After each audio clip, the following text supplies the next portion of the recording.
अब बात कसम संविधान की। जी न्यूज पर यह वक्त है बड़े मुद्दों पर बड़ी बहस का, और मैं हूं दीपक चौरसिया। कल से एक दिल दहला देने वाला वीडियो टीवी और सोशल मीडिया से होता हुआ आपके दिमाग में घूम रहा होगा। दिल्ली में साक्षी नाम की एक नाबालिग लड़की को साहिल नाम के एक लड़के ने सरेआम 16 बार चाकू मारे, फिर पत्थर से बार बार कुचलकर उसकी हत्या कर दी। पूरा नाम है मोहम्मद साहिल सरफराज, जिसे कोर्ट ने 2 दिन की पुलिस रिमांड पर भेज दिया है। साक्षी का आज अंतिम संस्कार कर दिया गया। कई नेता उसके घर पहुंचे। दिल्ली सरकार ने मुआवजा भी दे दिया। मर्डर के पीछे 2 तरह की थ्योरी आ रही है। एक थ्योरी लव ट्रायंगल की है, दूसरी थ्योरी लव जिहाद की है। ऐसा शक है कि हाथ में कलावा, गले में रुद्राक्ष पहनकर और शिव भक्ति के वीडियो बनाकर साहिल सरफराज साक्षी को धोखा दे रहा था। और इस पूरे मामले में अब एक नई थ्योरी जुड़ी है, वो है सनातन की। बाबा बागेश्वर धाम के प्रमुख धीरेन्द्र शास्त्री ने साक्षी मर्डर पर कहा है कि अपनी बहनों का इस तरह मर्डर देखकर भी जिसका खून न खौले, समझो वो जीते जी मर चुका है। बाबा ने कहा कि सनातन मारना नहीं बचाना सिखाता है। धीरेन्द्र शास्त्री के इस बयान के 2 मैसेज है। पहला तो उन लोगों के लिए जो साक्षी को मरते हुए देखते रहे, और दूसरा कि ये कहना चाहते हैं कि लोग सनातन को फॉलो करें तो ना इतनी कट्टरता होगी, ना कोई मजहबी जिद होगी, और ना ही लव जिहाद होगा। 3 दिन पहले ही बाबा ने सनातन का अपना वर्जन रखा था, जिसमें उन्होंने धर्म बदलने की इच्छा रखने वाली बांग्लादेश की एक मुस्लिम महिला से कहा था कि सनातन को फॉलो करो, वही काफी है।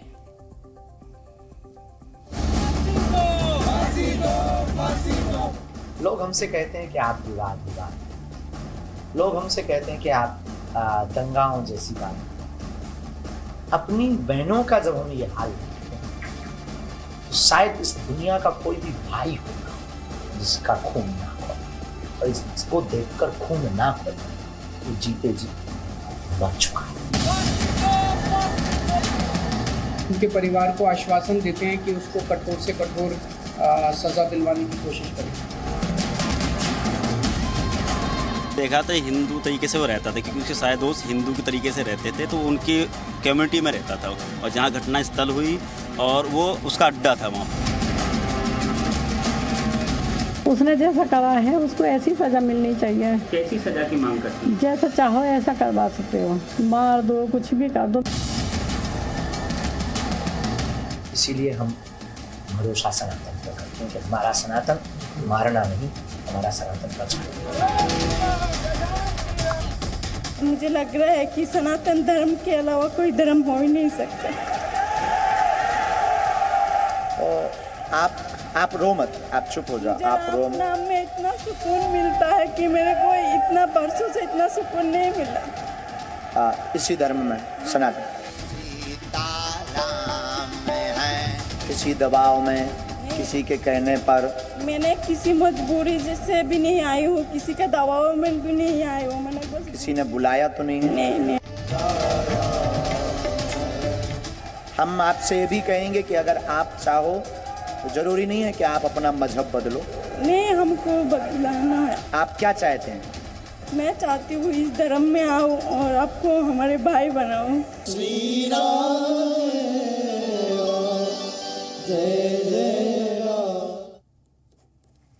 तो बाबा बागेश्वर धाम अब नई बात कह रहे हैं। वो क्या कह रहे हैं? वो ये कह रहे हैं कि कोई जरूरत नहीं आपको मजहब बदलने की। अगर आपको राम नाम जपना है, सनातन को फॉलो करना है, तो जिस धर्म में आप हैं उसमें, जिस मजहब में आप हैं उसमें रहकर कर सकते हैं।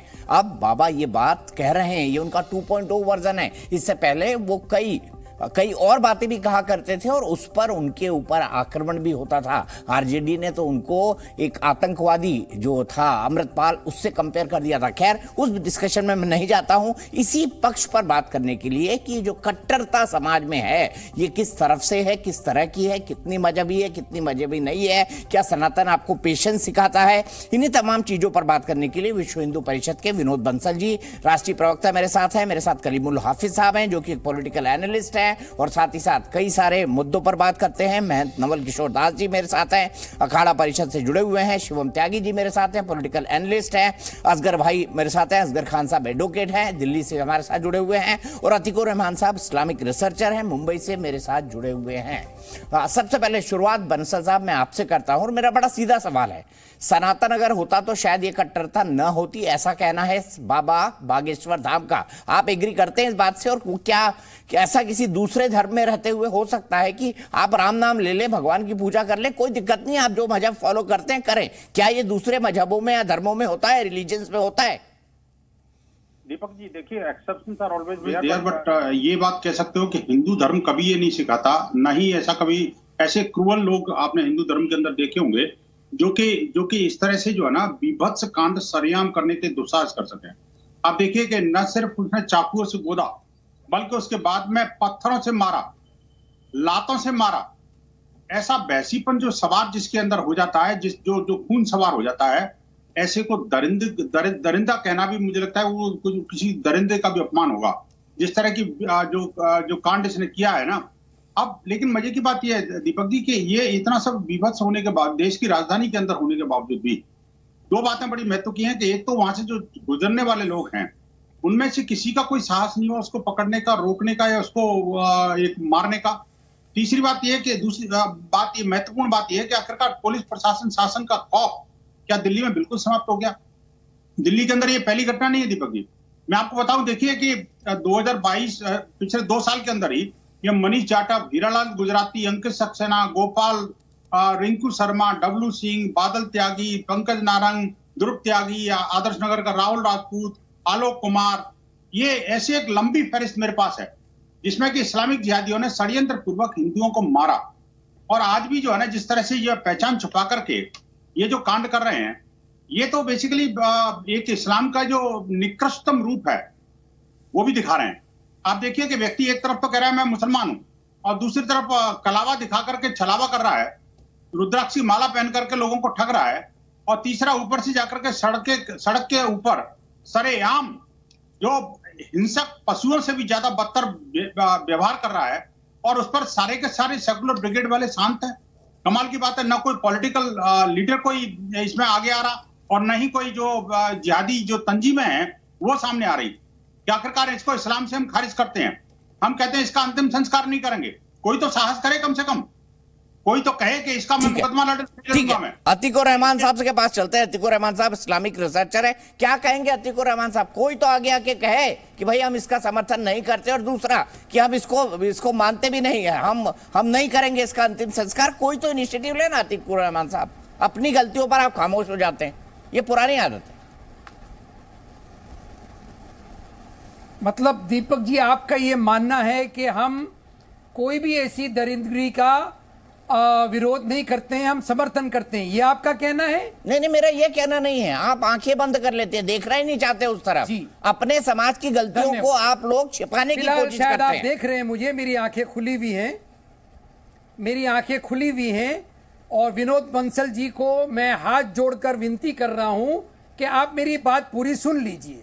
जो मुसलमान किसी हिंदू लड़की को डरा के, धमका के, धोखा दे के, नाम बदलकर, जो कुछ भी ये षड्यंत्र करके जाल में फांसने की कोशिश कर रहे हैं, वो ना सिर्फ दीन इस्लाम के दुश्मन हैं बल्कि अल्लाह के दुश्मन हैं।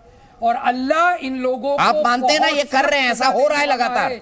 ये कान खोल, आप मानते हैं ना ऐसा कर रहे हैं और हो रहा है लगातार। ये कान खोल के, ये कान खोल, आप मान रहे हैं अतीकुर रहमान साहब, हो रहा है ऐसा लगातार? आप मान रहे हैं इस बात को?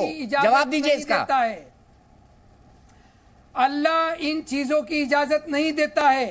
अब आ जाइए विनोद बंसल जी जो लिस्ट लेकर बैठे हैं। अच्छा, मुझे बताइए मेरे सवाल का जवाब। अतीकुर भाई सुनिए ना, ये मान लीजिए कि हाँ ऐसा हो रहा है, मान लीजिए कि हाँ ये भी समाज की एक कड़वी हकीकत है, कुछ मुस्लिम नौजवान ऐसा कर रहे हैं। पिछले एक हफ्ते का कोई भी नेशनल डेली अखबार उठा के देख लीजिए, ये कहानी भरी पड़ी है। हर समाज के लोग, हर रिलीजन के लोग, हर धर्म के लोग इसके अंदर एक दूसरे को मार रहे हैं, काट रहे हैं। कितना जनरलाइज कर दिया। अभी आप क्या बोल रहे थे? पल में तोला पल में माशा, इसी को कहते हैं। अभी आप कहां बोल रहे थे अल्लाह के दुश्मन है इसके, अब आ गए सब धर्म के एक दूसरे को मार रहे हैं। इस बर्बरता से बता दीजिए कोई और कांड हुआ हो? किया टिट फॉर टैट करने पर, आपने मुझे मजबूर किया टिट फॉर टैट करने पर। यही तो बात है ना सर, यही तो बात है। पैगाम देना आप लोग मानना भी नहीं चाहते, यही दिक्कत है। झूठ बोल के कोई मुसलमान, कोई हिंदू लड़की को फांस रहा है, वो अल्लाह का दीन का दुश्मन है। हाँ, तो आप मान रहे ना ऐसी चीजें हो रही, आप तो बोलते हैं लव जिहाद होता ही नहीं। अतीकुर रहमान साहब ने तो हर डिबेट में बोला लव जिहाद तो कुछ होता ही नहीं भाई। छपी हुई है, हर अखबार में छपी हुई है, कौन इनकार कर रहा है भाई, कौन इनकार कर रहा है? ठीक है, असगर भाई के बाद चलते हैं। करीमुल साहब जुड़े हुए हैं क्या, बताइए मुझे फटाफट। नहीं नहीं नहीं नहीं, ऐसे नहीं, ऐसे नहीं, ऐसे नहीं, ऐसे नहीं दीपक जी। विनोद बंसल जी अब आपके व्यूअर्स को बताएंगे कि उनकी लिस्ट में मोनू मानेसर, जिसने 2 मुसलमानों को जिंदा जलाया, उसका नाम है दारा सिंह, जिसने ग्राम स्टीन्स के कहां चले गए सर के बच्चों को 1997-98 में कहां चले गए सर? कोई अभी का एग्जाम्पल दे दीजिए, हफ्ते 2 हफ्ते का, मैं आपको 10 बता दूंगा। यानी पीछे जाना गलत है। भारत की सरकार 5000 साल पीछे जा सकती है पार्लियामेंट में, लेकिन मैं विनोद बंसल जी आप स्काइप पे जुड़े हुए, प्लीज आराम से बोलिएगा, आराम से बोलिएगा, आराम से बोलिएगा। आप जैसे ही चिल्लाएंगे आपकी आवाज चली जाएगी। अब आप जवाब दे सकते हैं अतीकुर रहमान साहब के पास। और असगर भाई बताइए, आप मानते हैं कि लव जिहाद हो रहा है? असगर खान साहब पहले आप बताइए। दीपक भाई मेरी आज तक की बात समझ में नहीं आई। आप जरा सी बस मेरी पूरी बात सुन लेंगे तो अच्छा रहेगा। मेरी बात समझ में नहीं आई कि ये लव जिहाद वर्ड निकाला किसने, कहां से आया और इसका मतलब क्या है? अब ये अतीकुर रहमान साहब से जिहाद की अगर आप बोल रहे हैं कि हो रहा है, मैं आपको बता दूं, अतीकुर रहमान साहब से पूछ लीजिए, आमने सामने करा दीजिएगा अतीकुर रहमान साहब को और असगर खान को। वो कह रहे लव जिहाद कोई शब्द ही नहीं है।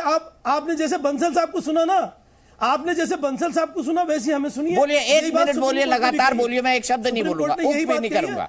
ये हाँ, बस आप सिर्फ मैं यही बात कहना चाह रहा हूं कि एक तो जिहाद की बात है।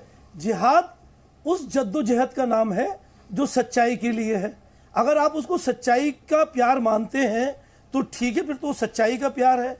दूसरी बात, ये कहीं ऐसा नहीं हो रहा है, नामुमकिन है दीपक भाई कि ऐसा हो जाए कि कोई अपनी आइडेंटिटी को छुपा ले।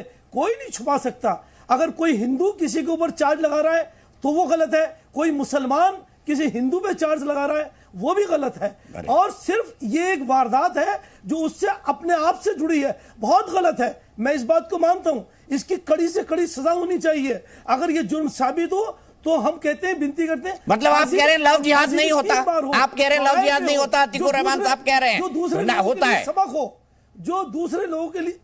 सुन लिया मैंने आपको, 1 मिनट। असगर भाई लगातार नहीं बोलते हैं, मुझे बताइए। वो कह रहे हैं लव जिहाद होता है, आप कह रहे हैं नहीं होता है। बिल्कुल नहीं होता, बिल्कुल नहीं होता। अतीकुर रहमान साहब बता दीजिए, बिल्कुल नहीं होता है। असगर साहब ने बता दिया, पूरे पैनल को दिखाइए, अब खोलेंगे इस बात को, करीमुल साहब से भी पूछ लेंगे। आपने फैशन बना लिया है। ठीक है, अतीकुर रहमान साहब देखिए, आपकी बात को इन्होंने कॉन्ट्रोडिक्ट कर दिया कि होता ही नहीं लव जिहाद, सब कोई शब्द ही नहीं है सर लव जिहाद। थोड़ा सा रिवाइंड कर लीजिए दीपक जी, और मुंह में अल्फाज डालना बंद करे। अरे सर मैं कहां डालता हूं? मुंह में अल्फाज डालना बंद करे। कौन से सेंटेंस मैंने कहा जिससे ये साबित हुआ आपको कि लव जिहाद होता है?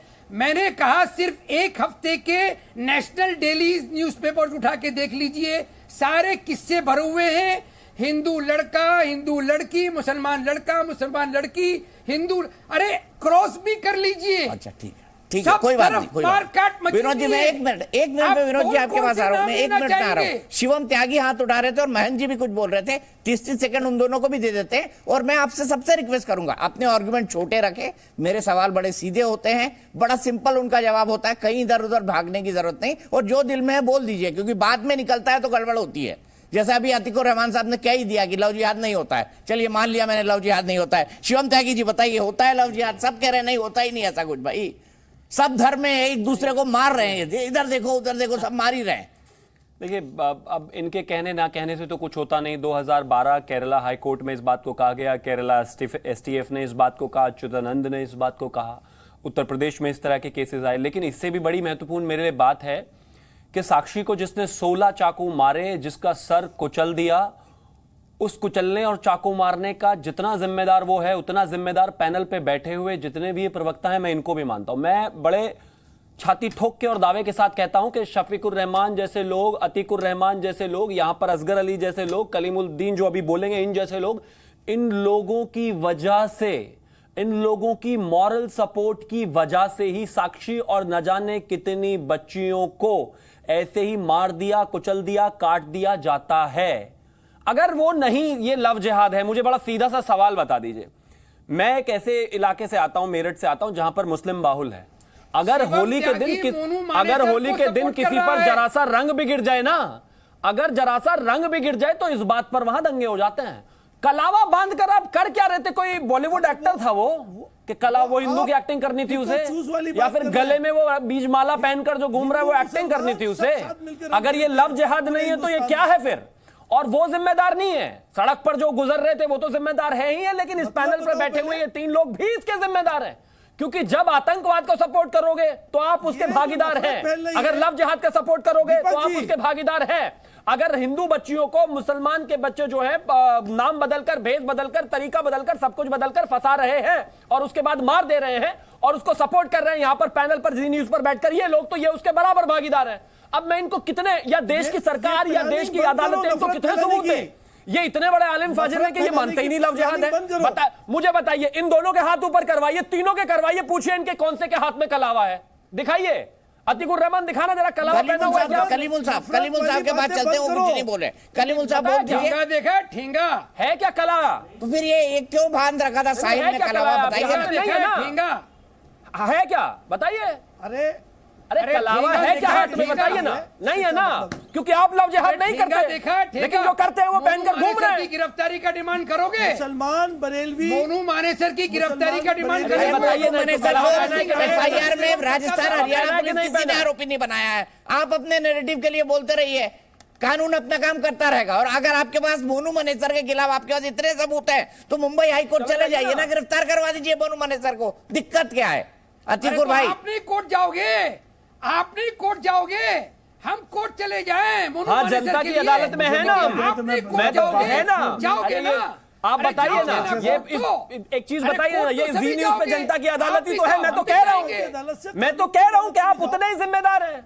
आप ही की वजह से, आप जैसे लोगों की वजह से ये केसेस होते हैं, क्योंकि आप उनको मानसिक समर्थन करते हैं, आप उनको पैसे से समर्थन करते हैं, आप उनके लोगों को आगे बढ़ाते हैं, आप उन लोगों को भड़काते हैं और फिर कहते हैं कि लव जिहाद है नहीं, तो आप जिम्मेदार हुए इस चीज के। मैं कलीमुल साहब के पास जाता हूँ। शिवम जी 1 मिनट रुक जाइए, सब एक साथ नहीं बोलिए। अतीकुर जी, असगर भाई, सब एक साथ नहीं बोलिए। कलीमुल जी को आने दीजिए बहस में। कलीमुल जी, क्या लव जिहाद होता है या नहीं होता? आपके पैनलिस्ट को इस तरह से ये कटघरे में खड़े हो कर रहे हैं तो इनको भी कटघरे में लाइए ना। बिल्कुल लाइए सर, मैं तो कह रहा हूँ अतीकुर रहमान लाए शिवम त्यागी को कटघरे में।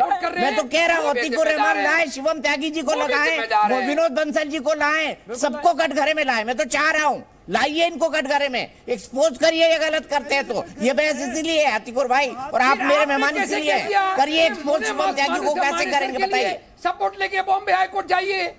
अरे मोनू मानेसर के खिलाफ जो कुछ भी सबूत है क्या आपके पास? मुझे सीधा सा सवाल का जवाब दे दीजिए। अब मोनू मानेसर पे अगर ये साक्षी की बात हो रही है, चाकू मार दिए गए, रहमान की बात मान लेता हूं कि ये लव जिहाद नहीं है, तो मुझे फिर ये बता दीजिए बाकी के 3 मुस्लिम पैनलिस्टों के हाथ में कलावा क्यों नहीं बंधा हुआ? कलीमुल हाफिज साहब बताइए। बड़ा सीधा सवाल है, इधर उधर मत भागिए। कलीमुल साहब बता दीजिए। देखिए, अब इन्हें खामोश करिए जरा, तो बोलूं वरना तो कोई फायदा नहीं। लगातार मत बोलिए प्लीज, मैं आपको हमेशा रिक्वेस्ट करता हूं। असगर भाई लगातार आप इन्हें इनकी खामोश करा दें तो मैं बात कहूं। जी बिल्कुल खामोश है सब। देखिए दीपक चौरसिया साहब, मेरे दिल्ली की 2 मेरी बेटियां साक्षी, दोनों के नाम, उनके साथ वो दरिंदगी हुई। एक दरिंदे ने मेरी बेटी को सरेआम चाकुओं से गोद कर मार डाला और बाकी सरकारी दरिंदों ने मेरी दूसरी बेटी को सड़क पे घसीटकर साक्षी मलिक के साथ जो हाल किया उसने भी देश ने देखा। लेकिन अब हम आते हैं इस बात पे, जो साक्षी का मर्डर हुआ इसके 3 पहलू हैं। पहला पहलू है सामाजिक, यानी हमारा समाज इतना इंसेंसिटिव हो गया कि वो दरिंदा उसे गोदता रहा और समाज के लोग तमाशाई बने हुए देखते रहे, लेकिन किसी ने रोका नहीं। यहां तक कि पत्थर तक नहीं मारा या कुछ और शोर मचाते, डंडा मारते तो उधर रुक जाते, हो सकता था हमारी बच्ची की जान बच जाती। दूसरा पहलू है उसका आपराधिक, यानी ऐसा अपराध दिल्ली की राजधानी में हो रहा है और जो दिल्ली की राजधानी की सुरक्षा व्यवस्था जिनके ऊपर जिम्मेदारी है भारतीय जनता पार्टी, उसके लोग टीवी पे बैठ के चिल्ला रहे हैं जैसे भी शिवम त्यागी चिल्ला रहे हैं। ये बिल्कुल डायरेक्ट जिम्मेदार हैं इस तरह की हमारी बेटियों की जो सुरक्षा तार-तार हो रही है, इसके लिए अमित शाह डायरेक्ट जिम्मेदार है। और ये अमित शाह के जितने गुर्गे हैं जो बोलते हैं, भले से चाहे राजनीतिक विश्लेषक बन के आ जाए, बट ये भी जिम्मेदार है। अच्छा, तीसरे नंबर पर। और जो ये समाज की बात हो रही थी वो जिम्मेदार नहीं है क्या? यानी कि एक मेरी बेटी की, ये साहिल जिम्मेदार नहीं है। घटना हुई, मतलब साहिल घटना हो गई, जिम्मेदार नहीं उसको है। मार दिया गया और ये लोग इसका उसके लिए बैटिंग करने वाले ये इसको लव जिहाद के मामले में जिम्मेदार नहीं है। अगर ये लव जिहाद है बताइए ना, तो फिर वो जो जिम्मेदार है इसके लिए, असदुद्दीन ओवैसी जिम्मेदार है इसके लिए, असगर खान जिम्मेदार है इसके लिए, नईमा का गला काट के कुएं में लटका दिया, वो क्या था? जो लव जिहाद को मानते ही नहीं वो जिम्मेदार है योगी जी इसके के लिए। राज में वो क्या था? वो नहीं क्यों क्या था? बच्ची को सिर्फ साहिल जिम्मेदार नहीं है, मतलब जिस आदमी ने पत्थर से सर पीस दिया एक बच्ची का, वो जिम्मेदार नहीं है, सारी दुनिया जिम्मेदार है। ठीक है, मैं कलीमुल भाई रुक जाइए ना, मतलब आप भगा रहे हैं बिल्कुल। देखिए मैं सबको जिम्मेदार मान रहा हूं। कलीमुल साहब जिस चीज को बोल रहे हैं वो सब जिम्मेदार है, लेकिन यहाँ से सीधे चलिए, यहाँ से सीधे चलिए, रुक जाइए कलीमुल भाई, रुक जाइए ना, ब्रेक भी लगाया करिए प्लीज। क्लियर कर दिया है, प्योर आपराधिक मामला है, इसमें कोई लव जिहाद, कोई प्योर आपराधिक मामला है, कोई लव जिहाद नहीं है। अतीकुर रहमान साहब आपने सुन लिया, कोई लव जिहाद नहीं है। आपकी थ्योरी को कलीमुल हाफिज ने भी ठुकरा दिया, आपकी थ्योरी को असगर खान ने भी ठुकरा दिया। अतीकुर रहमान साहब कुछ कहेंगे, कोई लव जिहाद नहीं होता है। तो ये कलावा बांधकर छलावा क्यों हुआ था, ये भी अतीकुर रहमान साहब समझा दीजिए। ये कलावा बांधकर छलावा क्यों? आपने तो बोल दिया ठेंगा मेरे हाथ में कलावा नहीं है। सारी चीजें नहीं चाहते हैं, ये सारी चीजें नहीं चाहते हैं रिपीट हो, तो कोई मुझे जवाब देगा कि आफ्ताब को अब तक के सजा क्यों नहीं मिली? 1 साल होने आया, आफ्ताब पे चले गया। कौन सा फास्ट ट्रैक कोर्ट क्रिएट किया होम मिनिस्ट्री? अच्छा, अब आफ्ताब पे चले गया, गजब बात है। मतलब को आप दोष नहीं देंगे? आफ्ताब के आपराधिक प्रवृत्ति पर कुछ नहीं बोलेंगे, आपने जो भरा है उनके अंदर लव जिहाद का एंगल, उस पर कुछ नहीं बोलेंगे। मान जी कुछ कहना चाहते हैं, मान जी आप अपनी बात कहिए, फिर विनोद जी आप एक बार में तीनों का जवाब दीजिए। आप बोल रहे हैं, सब बोल रहे हैं लव जिहाद नहीं है, आफ्ताब को सजा क्यों नहीं मिली? सरकार फेल है, हर चीज के लिए सरकार जिम्मेदार है। सामाजिक तौर पर अतीकुर रहमान साहब जो इतनी सेक्युलर बैटिंग करते हैं, Asgar Khan advocate secular batting करते हैं, कलीमुल भाई सेक्युलर बैटिंग करते हैं, इनकी कोई जिम्मेदारी नहीं है इस समाज की इस विकृति के प्रति। मोहन जी क्या कहेंगे? चलो अच्छा दीपक जी, आपको याद आ गया कि हम भी हैं डिबेट में। देखिए दीपक जी, साहिल हो चाहे कोई दूसरा व्यक्ति हो, इस्लाम में पढ़े पढ़े बच्चे, मदरसे में पढ़े बच्चे जो कुछ कर रहे हैं वो अपने धर्म के लिए कर रहे हैं, उन्हें यही सिखाया जाता है, यही करेंगे, ये उन्हें करना भी है। अब तो हिंदू धर्म को सोचना है, हिंदुओं को सोचना है कि हमारी बहन बेटी सुरक्षित रहेगी कि नहीं रहेगी। मैं पूरी जिम्मेदारी के साथ कह रहा हूँ, साहिल ने जो कुछ किया है प्रत्येक मदरसे में यही सिखाया जाता है, इस्लाम में यही सिखाया जाता है। उसने कहा है कि किसके कहने से कलावा बांधा है, ये कोई अकस्मात नहीं हो रहा है, बिल्कुल। तो हिंदू समाज को सोचना पड़ेगा।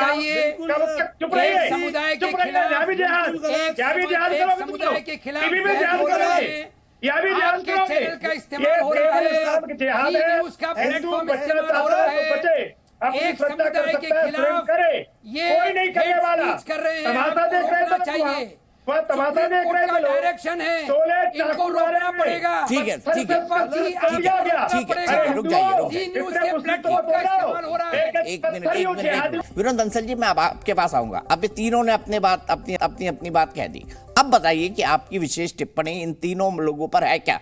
मान रहे हैं लव जिहाद नहीं है, कोई लव जिहाद नहीं होता, कुछ नहीं होता, कलावा बांधकर कोई छलावा नहीं करता, सब कुछ चंगा है जी। ये तो गलती जो है ये सब बीजेपी वालों की, आरएसएस वालों की और मोदी सरकार की है, वरना ऐसा होता ही नहीं। देखिए दीपक जी, सबसे पहले तो आपकी बात में थोड़ा करेक्शन कर दूं कि ये अल्पसंख्यक नहीं है, बेसिकली ये देश के दूसरी बहुसंख्यक आबादी है जो कि तथाकथित अल्पसंख्यक बनकर के और हिंदू समाज और देश का चीरहरण करने में लगी हुई है। मैं कहता हूं लगातार एक के बाद एक दर्जनों हत्याएं इस तरह की हो चुकी और सैकड़ों हजारों केसेस जो है ना लव जिहाद के सामने आने के बावजूद भी ये जो है ना आंख मूंद करके उनको प्रोत्साहित करते रहते हैं। मैं कहना चाहता हूं कि ये जो दरिंदे हैं ना जी, वो दरिंदे किसी को छोड़ेंगे नहीं, याद रखना। एक बार अगर हिंदू समाज को खा रहे हैं तो मुस्लिम समाज को भी खा जाएंगे। ये इस बात को ये मान के चलना, भेड़िया होता है और भेड़ियों को जितना बचाओगे, उनको संरक्षण दोगे, उतना ही जो है ना आपका और आपके समुदाय को भी सत्यानाश कर देगा। लेकिन एक बात बताऊं आपको, देखिए एक केस नहीं है इसमें दीपक जी। देखिए आलम बिलाल फैजान ने मनीष को मारा था, इरफान सिद्दीकी और भाई सोनू ने जो है हीरालाल गुजराती को मारा था, फिरोज खान और मोहम्मद अलीम ने गोपाल को मारा, शाह आलम फरहान ने डब्लू सिंह को मारा, लाड़ना ने बालक को मारा, नासिर योगेश्वर और ये आमिर और ये इसमें जो है ना ये इन्होंने पंकज नारायण को मारा, जहांगीर और आलम ने ध्रुव त्यागी को मारा। एक लंबी फहरिस्त है मेरे पास, और ये जो फहरिस्त है ना जी, ये जो लिस्ट है ना जी, इसमें इससे ये कंपैरिजन करने की कोशिश कर रहे हैं मोनू मानेसर से। तो मुझे इनकी अपनी बुद्धि पर तरस आता है कि मोनू मानेसर जैसा लड़का जो कि गौरक्षा के लिए समर्पित है, और मुझे आपकी घिसी पिटी रिकॉर्ड वाली बुद्धि पर तरस आता है, और उनको वो हिंसक नजर आता है। हाँ, हम हिंसक हैं, अगर आप हिंसा करोगे तो। हाँ, हम बदला लेते हैं उनका जो कि देश विरोध में खड़े होते हैं। हाँ, हम दुश्मन हैं उनके, जो कि क्यों मारा भाई? दुनिया की शांति को भंग नहीं कर सकते हैं। क्यों मारा? याद रखना, मोहम्मद अली जिन्ना को मारना था ना। होते हैं आपके जैसे लोगों की मानसिकता मारती है उनको। मोहम्मद अली जिन्ना को मारना चाहिए था, आपने महात्मा गांधी को मार दिया। ये आपकी मानसिकता है। पहला दरिंदा कौन था? वो औरंगजेब ने मारा था कि नहीं मारा था गुरु तेग बहादुर जी को? गुरु गोविंद सिंह जी का भाई 1947 से ले लो ना। स्वामी सदानंद को मारा के नहीं मारा था? 1947 इलाहाबाद के अंदर जो है ना, अरे महात्मा गांधी की हत्या क्यों की आपने?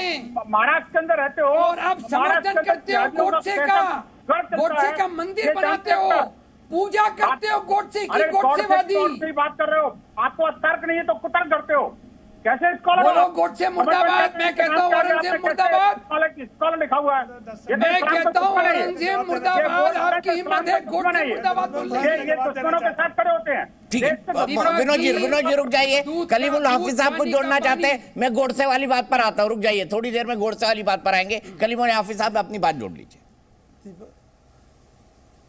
देखिए, ये लव जिहाद वाले मामले में विश्व हिंदू परिषद का पदाधिकारी बाकायदा कोर्ट में पकड़ा गया, झूठा केस करते हुए कासगंज उत्तर प्रदेश में। बाकायदा जज कोर्ट में उसने कबूला, और वो दो पदाधिकारी बीजेपी का था और एक विश्व हिंदू परिषद का था। तो विश्व हिंदू परिषद जिसके प्रवक्ता हैं ये, इनका काम है ये जालसाजी करना, और ये इस तरह से लव जिहाद केस बनाते हैं। ये पकड़े गए ना, सजा हुई है, और कोर्ट में सजा हुई है, और भारतीय जनता पार्टी की सरकार में हुई है। अब आइए दूसरे नंबर पर। अच्छा, ये गोडसेवादी सोच है, जिसने महात्मा गांधी का मर्डर कर दिया, और उसके बाद उन्होंने कहा कि हम हिंसक हैं, जैसे हमारे ये बंसल जी कह रहे हैं हम हिंसक हैं। इसी तरीके से शिंदे ने बाकायदा नांदेड़ की कोर्ट में कहा कि मुझे बम बनाने की ट्रेनिंग दी है, मैं 25 साल काम दे रहा हूं, और हमने बम धमाके किए हैं। अच्छा, एक मिनट, सब एक साथ ना बोले प्लीज, सब एक साथ ना बोले। एक तो आप लोग स्काइप पे जुड़ते हैं और उसके बाद जैसे ही तेज बोलने लगते हैं आवाज चली जाती है। मैं महेंद्र नवल किशोर दास के पास आ रहा हूँ। कलीमुल साहब आपने अपनी बात खत्म कर ली, अतीकुर साहब अपनी लाइट जला दीजिए, आप अंधेरे में अच्छे नहीं लग रहे हैं। दीपक जी, मैं तो एक ही बात कह रहा हूँ, किसी को कोई दोष नहीं देता हूँ, हिंदू समाज को कहता हूँ कि जरा कभी कभी अपने ग्रंथ पढ़ लिया करो। एक श्री सीता जी का हरण हुआ, लंका को जला दिया, रावण को घर में जाके मारा। एक द्रौपदी का हरण हुआ तो द्रोणाचार्य और भीष्म को भी हटाना पड़ा तो हटाया। इसलिए हिंदू समाज को मैं निवेदन करूंगा, जिस प्रकार से साक्षी पर चाकू बरसते रहे, लोग देखते रहे, सड़कों में हत्यारते हैं, करते रहे, तुम्हें निपुंसक हो गए, इतने महाराज जी आपकी आवाज बिल्कुल ठीक नहीं है। महाराज जी आपकी आवाज बहुत ही गड़बड़ आ रही है। मैं टेक्निकल से बोलूंगा एक बार ठीक करें, क्योंकि आपकी आवाज अभी बिल्कुल भी सुनाई नहीं पड़ रही है मुझे, और बड़ी फेंटेड आवाज आ रही है। मैं यहां से शिवम त्यागी के पास चलता हूं। शिवम त्यागी, बताइए मुझे, आपने सबको सुन लिया, कलीमुल साहब को भी सुन लिया, अतीकुर रहमान साहब को भी सुन लिया, अब मुझे बताइए आपकी टिप्पणी क्या है इस पूरे मामले पर? भाई वो अपराधी है, अपराधी प्रवृत्ति का था, उसने साक्षी को मार दिया, बस इसमें बात खत्म हो गई। लब्बो लुआब तीनों का बोलने का ये है, चाहे वो अतीकुर रहमान साहब हो, चाहे वो कलीमुल हाफिज हो, चाहे वो असगर भाई हो। देखिए, ये इनका स्टैंडर्ड डायलॉग है। इनसे कहो कि भाई श्रद्धा के जो है 35 टुकड़े करके फ्रिज में क्यों डाला, उसका एक एक टुकड़ा क्यों मिटा रहा था आफ्ताब, ये गोड से चिल्लाना शुरू कर देते हैं। किसी बलात्कारी पर बात करो कि भाई वो धर्म बदल कर जो है बलात्कार क्यों कर रहा था हिंदू बेटी का, गोड से फिर से वही लाइन शुरू हो जाती है। आज हम पूछ रहे हैं कि साक्षी को क्यों मारा इतनी बुरी तरीके से, गोड से।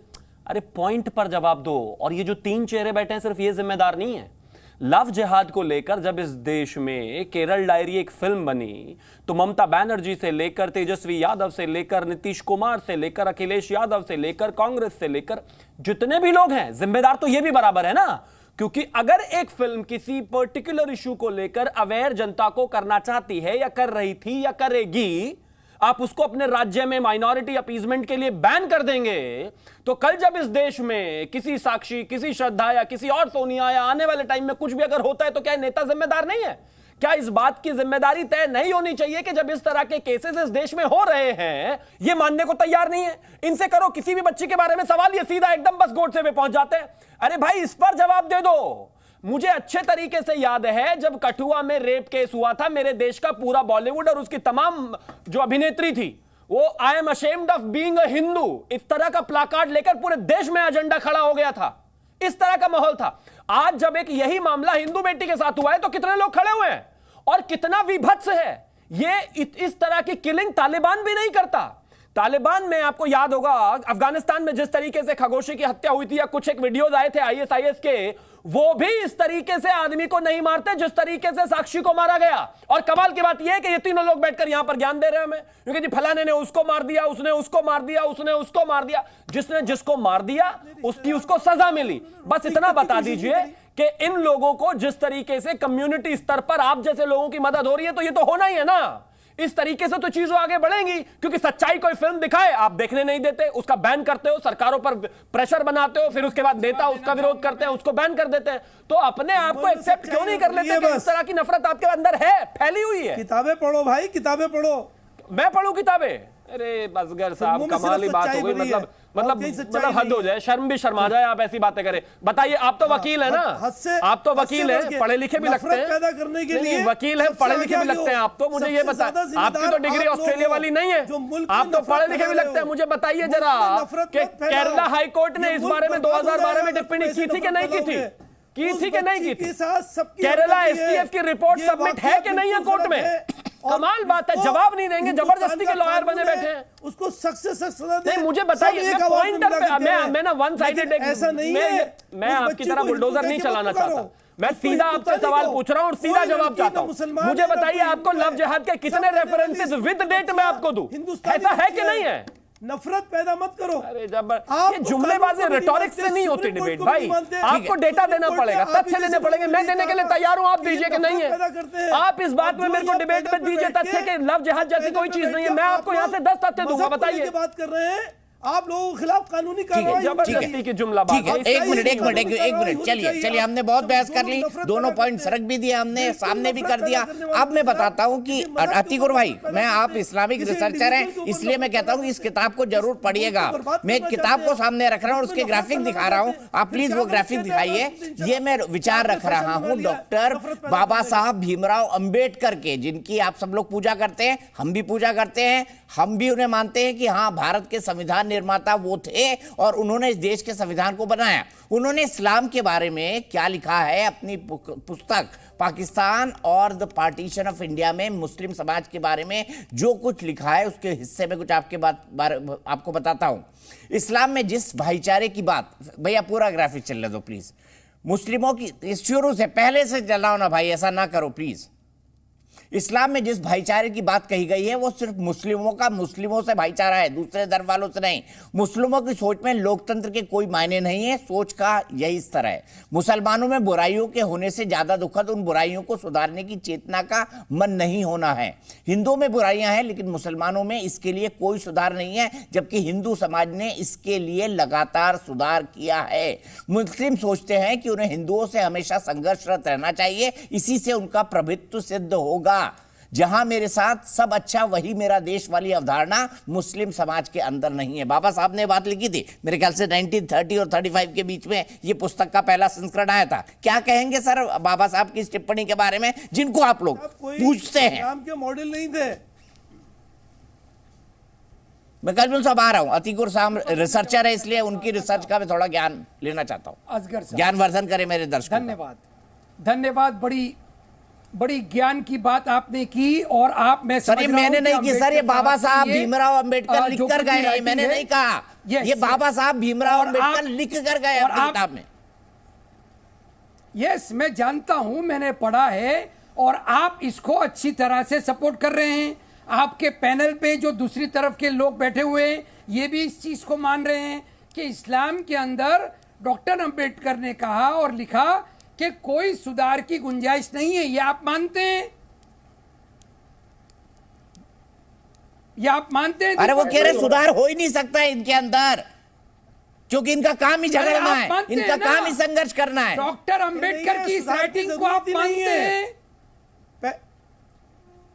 नहीं डॉक्टर, पहले से सुधार की जरूरत ही नहीं है। दीपक जी, आप एंडोर्स करते हैं डॉक्टर अंबेडकर की इस राइटिंग को? अरे साहब वो कह रहे हैं कि अपने आप में झांकते ही नहीं है, इनके अंदर जो गलतियां उसको स्वीकारते ही नहीं है। साहब, ये मैं बाबा आपसे अम्बेडकर ने पूछा लिखा, हूं, बाबा साहब अम्बेडकर ने लिखा, ये मैंने नहीं लिखा, अतीकुर रहमान साहब, और आपने पढ़ा भी है, खुद कह रहे हैं आप, आपने पढ़ा है। अरे लेकिन आप एंडोर्स कर रहे हैं कि नहीं? मैं बिल्कुल एंडोर्स कर रहा हूं भाई। आप सुधर नहीं सकते, आप हम नहीं सुधरेंगे, बोर्ड लगा रखा है आपने। एग्जैक्टली। अब मेरा जवाब ना आप बोलिए, मान रहे हैं ना आपने हम नहीं सुधरेंगे कहा, मास्टर पर बोर्ड लगा रखा है अपना, हम नहीं सुधरेंगे। मेरा जवाब सुनिए दीपक जी, आपने डॉक्टर अंबेडकर की इस्लाम के ऊपर इस टिप्पणी का समर्थन किया है, लेकिन मैं डॉक्टर अंबेडकर की उस बात का समर्थन नहीं करूंगा जो भगवान राम और भगवान कृष्ण के लिए उन्होंने किए। मैं संविधान की हर लाइन को सपोर्ट करता हूं, लेकिन डॉक्टर अंबेडकर ने प्यार आपका साहिल के लिए, नाम के हत्यारे के लिए फूटता है, उसको आप 1 घंटे से डिफेंड कर रहे हैं यहाँ पर। साहिल नाम के हत्यारे को, जिसने जघन्य हत्या की, उसको 1 घंटे से लगातार सेक्युलरिज्म के नाम पर आप डिफेंड कर रहे हैं। सुना आपने, कान खोल के? ना मैंने सुन लिया, सब दर्शकों ने भी सुन लिया, मैंने भी सुन लिया, दर्शकों ने भी सुन लिया। मोहन जी कुछ बोल रहे हैं, मोहन जी आपकी आवाज ठीक हुई है। डॉक्टर अंबेडकर ना हिंदुत्व और ना इस्लाम के जानकार थे। नहीं थे जानकार, मान लिया मैंने। चलिए, मैं और हिंदुओं के बारे में जो सर हमारे यहाँ तो आपने सुना है एक दोहा, पाहन पूजे हरि मिले तो मैं पूजू पहाड़, इससे तो चाकी भरी पीस का है संसार।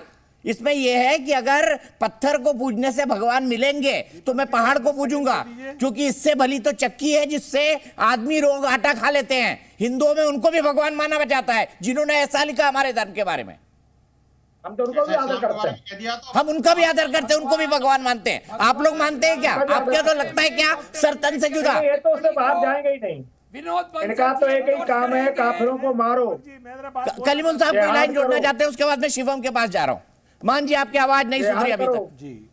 देखिए भैया, हमारी आवाज सही नहीं हुई। अम्बेडकर साहब की 5वीं प्रतिज्ञा है, मैं ऐसा कभी नहीं मानूंगा कि भगवान बुद्ध विष्णु के अवतार हैं। ऐसे प्रचार को मैं पागलपन और झूठा प्रचार समझता हूँ। अच्छी बात है ना, हम सम्मान करते हैं उनकी बात का। कहा कि मैं हिंदू पैदा, अरे हम सम्मान करते हैं उनकी बात का भाई, नहीं।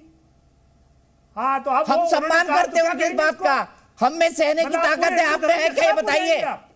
अगर उन्होंने कोई एक बात कही तो हिंदू धर्म खराब हो जाएगा क्या उसके कहने से?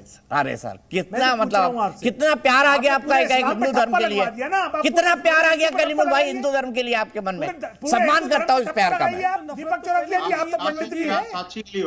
नहीं दीपक जी, आप तो पंडित भी हैं, आप पूरे हिंदू धर्म पे टप्पा लगाइए। सर मैं पंडित नहीं हूँ सर, मैं बिल्कुल पंडित नहीं हूँ सर। अरे सर अगर आप कास्ट सिस्टम जिसको आप बाबा साहब अम्बेडकर ने संघर्ष किया जिंदगी भर हटाने के लिए, उसके हिसाब से देखा जाए तो मैं तो पनवाड़ी हूँ, चूना लगाना जानता हूँ। कहा नहीं, जो हिंदू धर्म के बारे में कहा वो कहिए, जैसे आप इस्लाम के बारे में। सर मैं कह रहा हूँ ना, मैं तो मानता हूँ, सम्मान करता हूँ बाबा साहब की बात का। Shivam Tyagi ji, thank you. मैं अनइंटरप्टेड थोड़ा सा टाइम चाहता हूं, आप सुनिए। मैं बड़ा सम्मान से कलीमुद्दीन और असगर खान और आतिकुर रहमान को कहना चाहता हूं, आप हमें बताएंगे। नहीं सर इनको भी मैं रोक लूंगा, गलत बोलेंगे इनको भी रोक लूंगा। मैं वो बोले हैं, खूब बोले हैं, उन्होंने खूब बोला है। ये हमें बताएंगे कि सहना किस चीज को कहते हैं। इस हिंदू धर्म में जिस व्यक्ति ने हिंदू धर्म की हर एक चीज को गलत बताया, हम उनको भी महर्षि कहते हैं, दयानंद सरस्वती। आप हमें बताएंगे हिंदू धर्म में हिंदू धर्म को ही क्रिटिसाइज करने वाला हर एक व्यक्ति, भगवान को मानने वाला और ना मानने वाला, बराबर का हिंदू है। और अब सुनिए अपनी हिस्ट्री। सलमान रश्दी ने, सलमान रश्दी सुनिए ना, तो अपनी बुरी भी तो सुनिए, अब अपनी बुरी सुनिए। सलमान रश्दी ने 32 साल पहले इस्लाम पर एक किताब लिखी थी। सलमान रश्दी ने 32 साल पहले इस्लाम पर एक किताब लिखी थी। 22 साल के लड़के ने मारा उसको जाकर, अभी वो बच गए किसी तरीके से। आप हमें बताएंगे कि धर्म के बारे में क्रिटिसिज्म कौन ले सकता है? 22 साल के बच्चे ने 32 साल पुरानी किताब पर लिखी हुई, पर जो कि बैन है, उसकी वजह से सलमान रश्दी को मारा। और हम हमारे धर्म को जो क्रिटिसाइज करता है वो हमारे लिए तब भी हिंदू है, बराबरी नहीं है हमारी और मैं अपने आपको बिल्कुल मैंने इंटरप्टेड टाइम दिया। अब शिवम को, शिवम 10 सेकंड कंक्लूड करिए प्लीज। लगातार बीच में बोले जा रहे हैं आप।